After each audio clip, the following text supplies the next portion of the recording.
রীতিমতো রসিদ কেটে আবাস যোজনার প্রাপকদের কাছ থেকে টাকা নেওয়ার অভিযোগ পঞ্চায়েতের বিরুদ্ধে। দুই অসহায় বিধবা মহিলার কাছ থেকে রসিদ কেটে উন্নয়ন ফি নেওয়ার অভিযোগ উঠল পঞ্চায়েতের বিরুদ্ধে। অসহায় দুই বিধবা মহিলা দুজনের বাড়ি মেমারি থানার অন্তর্গত দুর্গাপুর গ্রাম পঞ্চায়েতের আলিপুর গ্রামে। একজনের নাম সরস্বতী তুরি। স্বামী সন্তানহীন এই অসহায় মহিলার লোকের বাড়িতে কাজ করে, মাটির ভাঙা বাড়িতে কোনো রকমে দিন যাপন করেন। অপর বিধবা মহিলার নাম সবিতা দাস।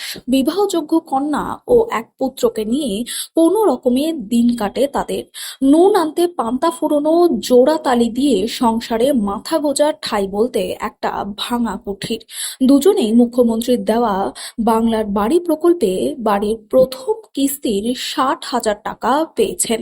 এরপর পঞ্চায়েত থেকে তাদের কাছে একেবারে রসিদ কেটে দুজনের কাছ থেকেই ১,০০০ টাকা করে নেওয়ার অভিযোগ উঠেছে। এই অভিযোগ শুধু দুর্গাপুর পঞ্চায়েতের ক্ষেত্রে নয়, মেমারি ১ নম্বর ব্লকের অনেক পঞ্চায়েতেই ডেভেলপমেন্ট ফি বাবদ কোথাও ৫০০ টাকা, কোথাও ১,০০০ টাকা করে নেওয়া হচ্ছে। যদিও বাংলার বাড়ি প্রকল্পে পঞ্চায়েতকে নাক গলাতে নিষেধ করেছিলেন মুখ্যমন্ত্রী, তারপরেও তার কথাকে বুড়ো আঙুল দেখিয়ে নেওয়া হয়েছে টাকা। এ ব্যাপারে দুর্গাপুর পঞ্চায়েতের উপপ্রধান নিতাই ঘোষকে জিজ্ঞাসা করা হলে তিনি প্রথমে অস্বীকার করেন।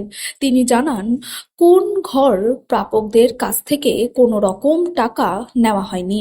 এরপর সাংবাদিকরা চেপে ধরলে তিনি প্রথমে জানান বাড়ি পারমিশনের জন্য টাকা নেওয়া হয়েছে। আবার তিনি জানান বাস্তু জমির শ্রেণী পরিবর্তন করার জন্য টাকা নেওয়া হয়েছে। এরপর সাংবাদিকরা যখন প্রশ্ন করেন বাস্তু জমি রেকর্ড করার ক্ষেত্রে বিষয়টা বিএলআরও দেখেন, সেক্ষেত্রে পঞ্চায়েত কি টাকা নিতে পারে? উত্তরে উপপ্রধান নিতাই বাবু জানান টাকা নেওয়া যায়। এক কথায় তিনি জানান পঞ্চায়েত ডোনেশনের ওপরে চলে, অর্থাৎ পঞ্চায়েতের আনুষঙ্গিক খরচাপাতির জন্য ডোনেশন নেওয়া হয়, অর্থাৎ এই টাকা নেওয়া হয়েছে পঞ্চায়েতের নিজস্ব ফান্ডের জন্য। তবে তিনি ক্যামেরার সামনে জানান বাংলার বাড়ির পরাপকদের কাছ থেকে কোনো রকম টাকা নেওয়া হয়নি। পঞ্চায়েত উপপ্রধান অস্বীকার করলে আমাদের ক্যামেরায় ধরা পড়ল অন্য ছবি।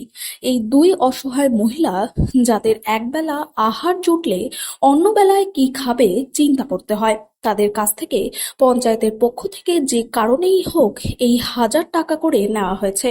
তবে সূত্রের খবর, ইতিমধ্যেই মেমারি ১ নম্বর ব্লকের বিভিন্ন পঞ্চায়েত যারা রসিদ কেটে ঘর প্রাপকদের কাছ থেকে টাকা নিয়েছে, সমস্ত বিষয়টি প্রশাসন খতিয়ে দেখছেন।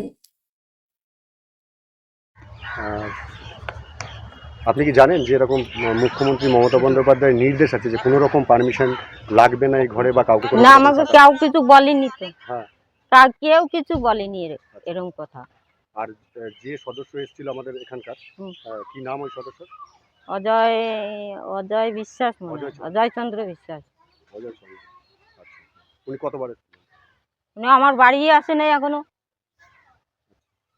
তো যখনই দেখা হচ্ছে তখনই বলছিলেন? আমি ওই দোকানে যাচ্ছি, তখনই আমার ডেকে ডেকে বলছে। আর দেখতে পাচ্ছি আপনার স্বামী কতদিন মারা গেছে? আমার স্বামী এই ১৩-১৪ বছর হয়ে কি করে গেছে। চলে আপনার স্বামী? ওই মুড়ি কারখানায় কাজ করি, আর তার মধ্যেও তার মধ্যেই সংসার চালাতে হয়। হুম। অনেক কষ্টে আছি, তার মধ্যে আবার টাকা দিতে হচ্ছে। টাকার মধ্যে আবার টাকা দিতে হচ্ছে। আমি তাও বললাম যে কিছু কম দিলে হয় না? বলছে কি কম দিলে হয় না, এখন তো ১,০০০ টাকা করে দিচ্ছে, আগে তো অনেক টাকা দিত।